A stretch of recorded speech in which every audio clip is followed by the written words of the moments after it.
నమస్తే. Welcome to Andhraprabha. నేను తేజస్వి. ఏపీలో ఎలక్షన్స్ హడావిడైతే కంప్లీట్‌గా స్టార్ట్ అయిపోయిందని చెప్పాలి. మరికొద్ది రోజుల్లో ఎలక్షన్స్ కూడా జరగబోతున్నాయి. దీనికి సంబంధించి ఆహ్, నామినేషన్‌ల ప్రక్రియ కూడా జరుగుతూనే ఉంది. ఒకవైపు పవన్ కళ్యాణ్ గారు నామినేషన్ నిన్న వేయడం జరిగింది. అలాగే చంద్రబాబు నాయుడు గారి తరపున ఆయన సతీమణి అయిన భువనేశ్వరి గారు కూడా నామినేషన్ వేశారు. రేపు జగన్మోహన్ రెడ్డి గారు కూడా నామినేషన్ వేయబోతూ ఉన్నారు. ఇక ఎలక్షన్స్ ఏ విధంగా జరగబోతాయి? అక్కడున్న సిట్యుయేషన్ ఎలా ఉంది? ఇవన్నీ గురించి విశ్లేషించడానికి మనతో పాటు ఉన్నారు ఆంధ్రప్రభ ఎడిటర్ వైఎస్ఆర్ శర్మ సార్. సార్‌తో మాట్లాడదాము. నమస్కారం సార్. నమస్తే అండి. పవన్ కళ్యాణ్ గారు నామినేషన్ వేయడం జరిగింది. ఆ నామినేషన్‌కే ప్రజలు చాలా మంది వచ్చారు. ఆయనతో పాటు ర్యాలీగా బోలెడంత మంది ప్రజలొచ్చారు. అక్కడ రెస్పాన్స్ అసలు ఏ విధంగా ఉంటుందంటారు సార్? ఆయన పిఠాపురంలో ఉంటాను అని చెప్పి ఆల్రెడీ ఉగాది నుండి అక్కడే స్టే చేయడం కూడా జరుగుతుంది ఇల్లు తీసుకొని. ఏ విధంగా రెస్పాన్స్ ఉండే ఛాన్స్ ఉంటుందంటారు? ఇప్పుడు రాష్ట్రంలో కీలకమైన నియోజకవర్గాల్లో ఈవెన్ పిఠాపురం చంద్రబాబు కుప్పం కుప్పం నియోజకవర్గం కంటే పిఠాపురం నియోజకవర్గం ఫోకస్ చాలా ఎక్కువైంది. ఫోకస్డ్ అండ్ కీలకమైన క్రూషియల్ కాన్స్టిట్యున్సీగా మారిపోయింది. అవును సార్.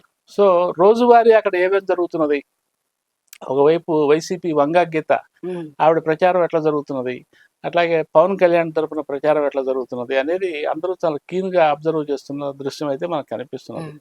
ముఖ్యంగా నేను ఆయన నామినేషన్ వేయడంతో ఒక పని అయిపోయింది. హ్మ్. ఇక అక్కడ క్యాండిడేట్స్ను మార్చటాలు, ఎందుకంటే ఆయనే స్వయంగా రంగంలో హ్మ్. ఉన్నారు.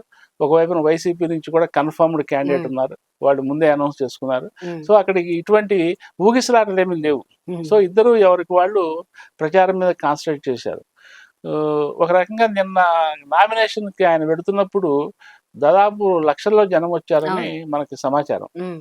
సో దాన్ని బట్టి చూస్తుంటే ఏంటంటే పిఠాపురం గతంలో ఎన్నడూ లేనంతగా ఒక మంచి ఎన్నికల వాతావరణంలో చాలా హైప్తో పనిచేస్తున్నది, నడుస్తున్నది వ్యవహారం అని చెప్పి మనకు తెలుస్తున్నది. దానికి తోడు పవన్ కళ్యాణ్ గారు కూడా రోజు సాయంత్రం దాకా రకరకాల వర్గాల వాళ్ళతో వ్యక్తిగత సమావేశాలు పెట్టడము, హ్మ్. ప్లస్ బహిరంగ సభలు, హ్మ్. ప్రచారంలో భాగంగా బహిరంగ సభలు కూడా చేస్తున్నారు.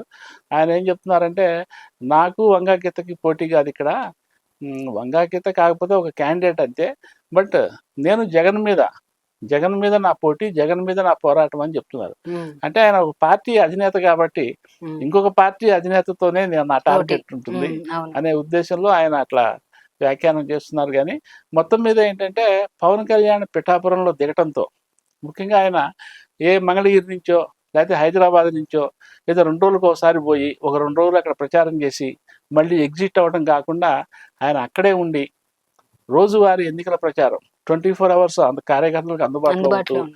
పగలంతా ప్రచారం చేస్తూ రాత్రిపూటేమో వివిధ వర్గాల వారీగా జనాన్ని కలుస్తూ స్ట్రాటజీలు వేస్తూ అక్కడ ఉన్న మర్నాడు నెక్స్ట్ డే ప్రచారానికి ఏమేమి టాపిక్స్ మెన్షన్ చేయాలి అనేది అక్కడ ఉన్న సమస్యలు తెలుసుకుంటూ ఆయన 24/7 వర్కౌట్ చేస్తున్నారు బాగా.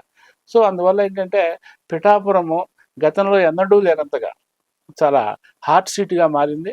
మరో వంగా గీత కూడా వైసీపీ నుంచి ఆమె తక్కువ క్యాండిడేట్ ఏం కాదు, అవును. చిన్న క్యాండిడేట్ అభ్యర్థిత్వం కూడా కాదు. ఎందుకంటే ఆమెకి చాలా రకరకాల పోస్టులు, హ్మ్. తెలుగుదేశం నుంచి ఆవిడ ఎంపీ పోటీ చేశారు, ప్లస్ ఇక్కడ ఎమ్మెల్యేగాను, ఇప్పుడు ఎమ్మెల్యేగా అవును సార్. పిఠాపురం ఉన్నారు. అసెంబ్లీ కాన్స్టిట్యున్సీకి పోటీ చేస్తున్నారు కాబట్టి ఆవిడ ఒక సీనియర్ మోస్ట్ పార్టీ జడ్పీ చైర్మన్గా పనిచేశారు. హ్మ్. సో ఇద్దరు బలమైన క్యాండిడేట్స్.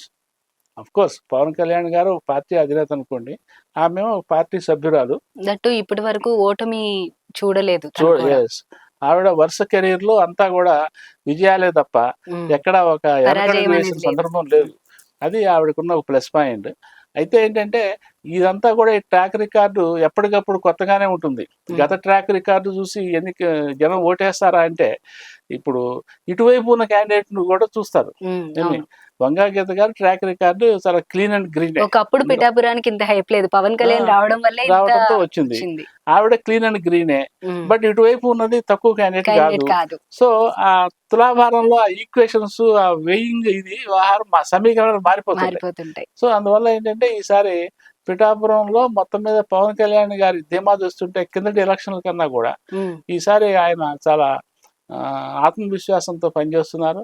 ముఖ్యంగా జగన్ ప్రభుత్వం మీద ఆయన ఎక్కుపెడుతున్న అస్త్రాలు కానివ్వండి, అవన్నీ రాష్ట్ర వ్యాప్తంగా సంచలనాలు అవుతున్నాయి. రాష్ట్ర వ్యాప్తంగా జనం దృష్టిలోకి పెడుతున్నాయి.